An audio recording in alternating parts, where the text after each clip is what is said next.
Showbiz fanatics, awayang Christy Permin and Vice Ganda, abay nakaabot na kay MVP or Manny B. Pangilinan. Ano nga ba ang nakapaloob sa balitang ito? But before that, if you haven't subscribed yet to my YouTube channel, please don't forget to like, share, and subscribe. At hit mo na rin ang notification bell for more showbiz updates. And please don't forget to hit the all para ikaw ang unang-una makakapanood sa lahat ng ating mga updates. Bago nga tayo magpatuloy sa ating updates for today's video, ay nais ko po munang magpasalamat sa lahat po ng mga legit viewers, subscribers, and legit Davercats na lagi nag-aabang at umaantabay sa mga videos natin.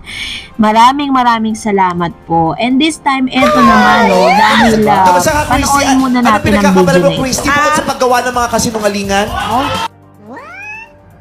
May mga pagkakataon talaga na tayo ay tatamaan, di ba? Na tayo ay hindi makapagpipigil at tayo makapagsasalita, lalo na kung nagmamalabis na yung mga nagpapasaring, di ba? Totoo naman.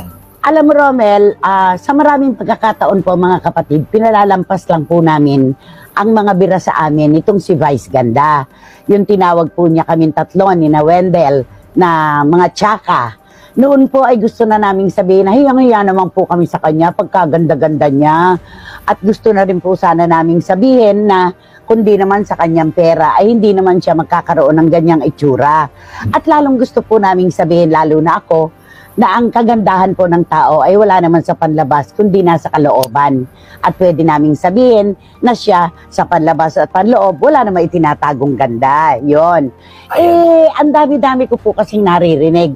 Marami po siyang pagpapasaring sa Showtime. Kababanggit niya, ayaw naman tumaas. Ayaw naman tumaas na rating ng kanilang programa. Sabi niya, milyon-milyon ang kanyang subscribers. Pero bakit tinatalo pa sila ng kabila? Di ba? Yung kanyang network. Di ba? Yung Eat Bulaga. Hindi nyo talaga matatalo ang EAT. Ang masakit kasi kay Vice Ganda, kapag kinuwantra mo siya, kalaban mo siya. Kalaban ka niya. Kapag medyo pinitik mo yung hindi niya kagandahang ginagawa, kaaway ka na niya. Ang sabi niya kahapon do sa contestant, nagpadala sa akin ng ang isang kaibigan ng video, at mas lalo kong manaintindihan nung tutukan ko na ang vlog ng ating kapatid na vlogger na si Batang Maynila to. Doon ko mas naintindihan. At saka yung mga text na nakarating sa akin. Meron silang contestant, ang pangalan ay Christy. Tapos ngayon nakausapin nila at interviewin, nakabalik na doon sa kanyang hanay. Pinabalik pa niya. At ang tanong niya,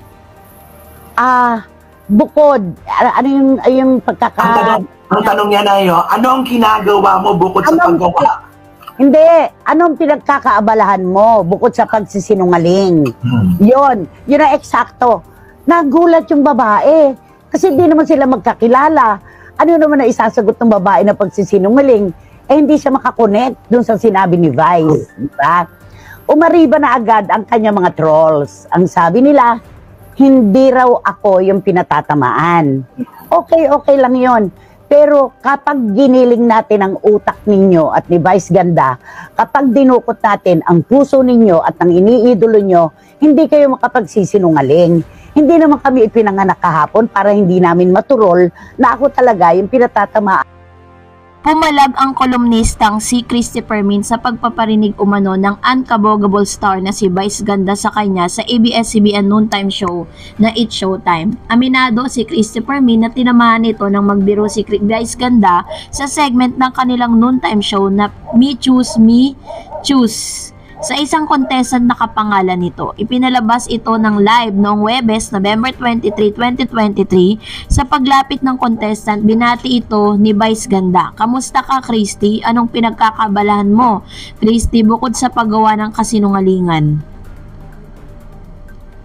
Nitong Biyernes, November 24, 2023, naglabas ng pahayag si Christy tungkol dito sa kanyang programang Christy Per Minute na nadidinig sa 92.3 Radio 5 at napapanood din sa 1PH. Sa pagbungad ng showbiz columnist, ang pagpaparinig umano ni Vice Ganda ay isang bagay na hindi ito mapapalagpas.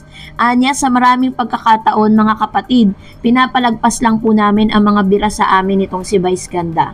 Nung tinawag niya po kung kaming tatlo nila Wendell na mga tsaka, gusto naming sabihin na hiyang-hiya naman po kami sa kanya pagkaganda-ganda niya. Ang nabanggit ni Christy na Wendell ay ang showbiz reporter na si Wendell Alvarez na bahagi ng troika nila ng showbiz reporter din na si Romel Chica sa YouTube show nilang Showbiz Now na. Pagpapatuloy pa ni Christy at gusto na rin po sana naming sabihin na kung hindi naman sa kanya pera ay hindi siya magkakaroon ng ganyang itsura at lalong gusto po naming sabihin na lalo na ako na ang kagandahan po ay ng tao ay walang naman sa panlabas kundi sa nasa kalooban at pwede naman sabihin na siya sa panlabas at panloob wala namang itinatagong ganda. Bagamat walang tinukoy si Vice Ganda sa kanyang biro, alam daw ni Christy na siya ang pinariringgan nito. Dagdag pa nito, bakit hindi na lang daw siya diretsahin ni Vice Ganda sa kanyang mga patutsada? Hindi naman kami pinanganak kahapon para hindi naman maturol na ako matukoy na talagang ako ang pinatatamaan niya. Ang hindi lang maganda, puro patagilid ang kanyang bira. Bakit hindi mo sabihin na, oy Christopher Min, bukod sa pinagkakabalahan mo, bukod sa pagsisinungaling o ano pinagkakabalahan mo? Ako diretso ko nasabi sa kanya na mayabang siya, 'di ba? Na wala ka man lang makitang pagpapakumbaba sa kanya. Diretso kong masasabi yon. Bakit hindi niya rin ako diretsohin? Pwede naman, sabi niya. Hindi yan magtatago pa siya sa saya ng ibang tao, gagamit pa siya ng ibang tao para makaganti, parang ganun. So, ganito katindi yung awayan ni Christopher Min at ni Vice Ganda sa social media kasi kanya-kanyang sagutan sila. At ito pong awayan na to ay nakarating na kay MVP or Manny B. Pangilinan dahil marami po ang nagtatag sa Twitter sa pangalan po ni MVP na siya pong CEO President ng TV5 at pinoprotesta ng maraming mga netizen na tanggalin na daw di umano sa ang programa ni Manay Christopher Min sa TV5. Na bagay na hanggang ngayon ay nananatiling tahimik pa rin ang management ng TV5 patungkol po sa hiling ng ilang mga netizen. So medyo talagang matindi po yung awayang ito at talagang derechahan na po talaga ang mga salitaan nila at alam ko pong hindi pa po matatapos tong war na to dahil hindi pa rin papayag si Vice Ganda na naman na sumagot sa nasabing journalist na ito. So abangan natin ang mga susunod pang balita patungkol dito. At ngayon, mag-react tayo sa ilan sa mga talak ninyo patungkol sa ating last update. Unahin natin ang unang komento mula kay Tess781. Lumamang na ang E80 last November 18, 21 at 22, 2023. May bagyo lang noon na wala ng kuryente noon. Daming provinces na wala ng kuryente. Lumalamang lang sila pag recorded ang E80. Ayun. So ito pong isa sa mga pagsisiwalat ni Miss Tess patungkol sa isyong ito. And of course, sabi ni baligtad yung pangalan niya, Yojnaj. Mukhang magkaka 4K na si TV5 sa 2024. Tapos, gagawing free TV na yung TV5 HD. Ika nga, quality over quantity. Itong stasyon na to at mas mabusisi rin ang TV5 sa paglalagay ng mga channel alinsunod sa batas. Hayaan natin kung makakarate pa yung isang network. Mas better pa ang HD nila. Ay yan, kailangan pa matagal pa. Ayun. So ito pong ang kagandahan lang po dun sa nangyayari ngayon sa TV5 is sa pagdating po ng pag na-digital na po lahat, hindi na po gumasto si MVP, 'di ba, para dun sa mga lumang transmitter dahil puro bago na yung kanyang gagamitin. Sabi ni Ronnie Tabada, hindi pala member ng KBP ang GMA. Ano 'yan? May sariling mundo pala ang network na 'yan. Actually po, humiwalay na sila sa KBP which is hindi natin alam. Kasi 'di ba ang KBP is kapisanan ng mga broadcaster ng Pilipinas. Ito po yung parang nagpoprotekta sa lahat ng mga manonood doon po sa mga news na kanilang inilalabas. Sabi naman ni user, E80 TV5 sana, pabayaan nyo na lang sila. Kayo ang legit ang number 1. Ako legit Davercats. Hayaan nyo na lang magtrabaho sila para sa pamilya.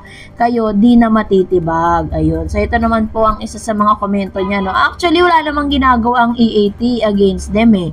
Sila ang may sila ang talagang may problema. Sabi ni Joel Lau, good evening idol. Sino siya? Ang galing ng boses niya. Sino siya? Kilala ko ang boses niya. Ayan, nakilala na ako ni Mr. Joel Lau. Yan, kilala niya na ako. Ako si Darreds. Isa po ito sa mga showbiz channel po natin, ano. At kasi yung isang channel po natin, ang kinikater muna natin ngayon for the meantime is yung Miss Universe issue. Sabi pa po ni isang user, wag nyo na lang idamay ang GMA, matagal din kayong nagsama. Forgive and forget, darating din ang araw, magkakabati rin kayo. Legit lover cards forever. Yan, tama naman, sabi niya, love, love, love na lang, no? No hate, just love. Well, kung nagustuhan mo ang video na ito, huwag mo kalimutang mag-like, mag-share, at mag-subscribe, at i-follow mo na rin ang aking Facebook page, Dareds TV. And also, I have my TikTok account, which is Dareds TV. Pwede nyo rin po akong i-follow doon. Thank you for watching, guys. God bless everyone!